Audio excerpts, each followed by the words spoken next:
For many years, Richard Carpenter carried a quiet sorrow that no one could hear in the beautiful harmonies he and his sister created.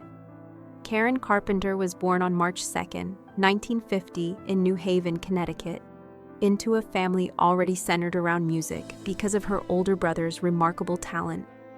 Richard showed extraordinary musical ability at a very young age, and their mother, Agnes, devoted much of her attention to nurturing his gifts.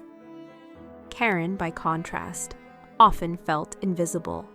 When the family moved to Downey, California, in hopes of advancing Richard's future, Karen struggled to fit in and felt overlooked at home and school. She discovered her natural talent for rhythm when she joined the school band as a drummer, but recognition came slowly. Richard saw her brilliance early, yet Karen longed for her mother's approval. That emotional imbalance shaped her confidence and planted seeds of insecurity that followed her into adulthood. Finding her voice and the birth of a duo. During their teenage years, Richard and Karen began performing together, first experimenting with jazz and instrumental music. Karen considered herself primarily a drummer and only sang casually at first. Everything changed when Richard heard her sing softly one afternoon and realized her voice carried a rare warmth and emotional depth. They formed small groups and performed wherever they could, refining their sound despite repeated rejection from record labels that found them too gentle for the rock era.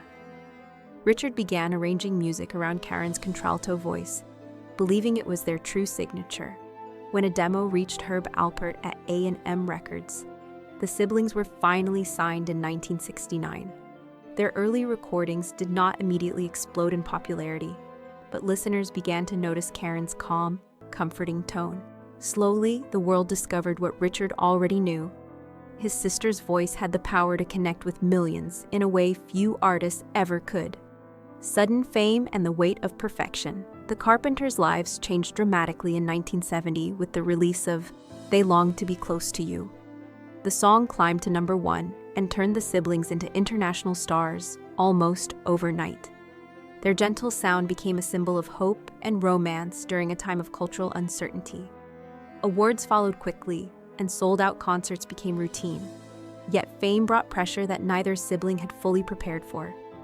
Richard, driven by perfection, controlled every arrangement and performance detail, while Karen found herself pushed to the front of the stage, away from the drums that had once made her feel safe. Though her voice defined their success, she felt increasingly exposed and anxious. The schedule was relentless, leaving little room for rest or reflection. Public admiration grew, but privately, Karen felt trapped between expectations, family dynamics, and a role she never imagined would overshadow her own identity as a musician. Struggles hidden behind a smile. As the years passed, those closest to Karen noticed changes that worried them deeply.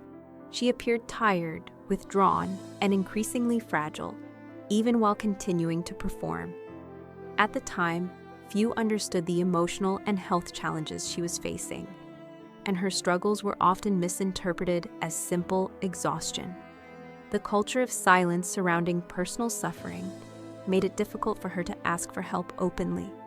Richard later reflected that he sensed something was wrong but did not know how to reach her in a meaningful way. Karen still smiled for fans and delivered flawless performances, but behind closed doors she felt overwhelmed and alone. Her longing for independence and control over her life grew stronger as the pressures of fame intensified. What the world saw as success felt to her like confinement, and the distance between her public image and private pain became wider with each passing year. A search for independence and creative freedom. In the late 1970s, Karen dreamed of stepping outside the Carpenters' identity to explore her own musical voice.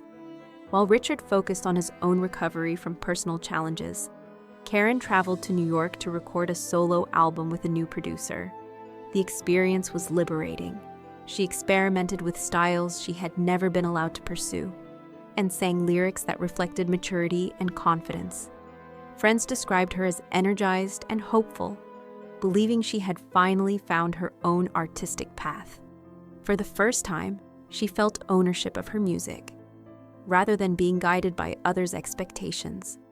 When the project was presented to the label, however, it was rejected, leaving Karen deeply hurt and discouraged. What she saw as a breakthrough was viewed as a risk by executives and family alike. The rejection reinforced her fear that her true self would never be fully accepted. Love, disillusionment, and emotional collapse. Around this same time, Karen sought stability through marriage, hoping to build a life beyond the spotlight. She believed love could offer the security and normalcy she had always wanted. The relationship, however, quickly revealed painful truths that left her heart broken. Promises were broken, and trust faded. Instead of finding comfort, Karen experienced disappointment and emotional strain that worsened her already fragile state of mind. Friends later recalled that she seemed frightened and unsure of where she belonged. The pressures of personal heartbreak combined with professional setbacks made her feel isolated from those who once understood her best. Richard later admitted that he watched helplessly as his sister tried to hold herself together while carrying too many emotional burdens. Attempts at healing and the role of family. Eventually, Karen sought professional help and began confronting the deeper emotional roots of her struggles. Therapy offered moments of clarity and hope, but progress was slow and fragile. During one session, Richard told his sister how deeply he loved her and how proud he was of her strength. That moment stayed with him forever. What Karen longed for most, however, was reassurance from her mother, whose approval had shaped her entire life. That validation never fully came, and Richard later described this as one of the most painful memories he carried. Karen wanted peace, not just recovery, and she longed to feel accepted as she was. Despite sincere efforts, healing required time and understanding that were difficult to achieve in the glare of fame. Richard's grief and a brother's regret. After Karen's death, Richard entered a long period of mourning and reflection. He spoke openly in later years about the signs he had seen and the helplessness he felt. He admitted that loving someone does not always mean knowing how to save them. The bond between the siblings had been built on music, trust, and shared ambition, and losing her felt like losing half of himself. Richard dedicated much of his later life to preserving Karen's voice and protecting her legacy. He remastered their recordings and carefully released projects she had once dreamed of sharing with the world. When her solo album was finally released years later, it stood as a bittersweet reminder of her untapped potential. Every note carried both pride and sorrow, echoing the sister he adored and the silence that followed her absence. A legacy of beauty and unspoken pain today, Karen Carpenter's voice remains one of the most cherished in music history, known for its warmth, honesty, and emotional depth. Behind the harmonies, however, lies a story of struggle, family pressure, and unfulfilled longing.